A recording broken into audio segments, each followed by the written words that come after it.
মাঝে মাঝে এই ভাঙাভাঙি ভাগাভাগি কথাগুলো একেবারে আলোচনার কেন্দ্রবিন্দুতে উঠে আসে আর কপালে চিন্তার ভাঁজ ফেলে।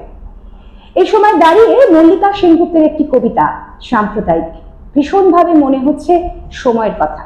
এমনিতেই কবি মল্লিকা সেনগুপ্তের কবিতা মনে হয় যেন আমার কথা, ভীষণভাবে রিলেট করতে পারি। তা নারীদের নিয়েই লেখা হোক, সমাজের যে কোনো পটভূমিকায় লেখা হোক না কেন, ধর্ম নিয়ে সাম্প্রদায়িকতা বিরোধী কবিতা হোক, তেমনই একটি কবিতা মনে হচ্ছে যেন সময়ের কথা বলে। সাম্প্রদায়িক কবি মল্লিকা সেনগুপ্ত।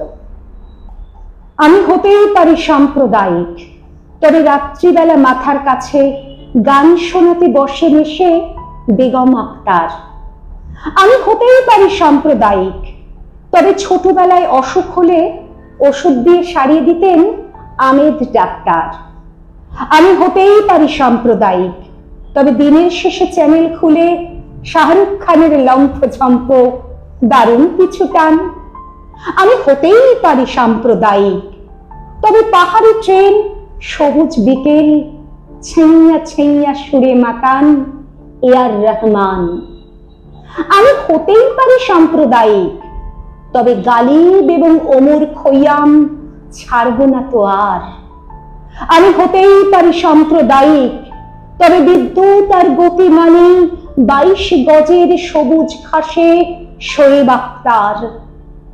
আমি হতেই পারি সাম্প্রদায়িক, তবে পর্দা জুড়ে দাঁড়িয়ে আছে অভিনয়ের চরিত্ররা সাবানা আজমির।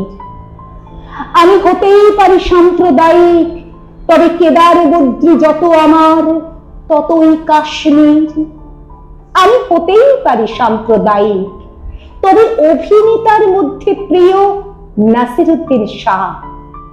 আমি হতেই পারি সাম্প্রদায়িক, তবে সাম্প্রদায়িকতার পথে দারুণ হিংসা।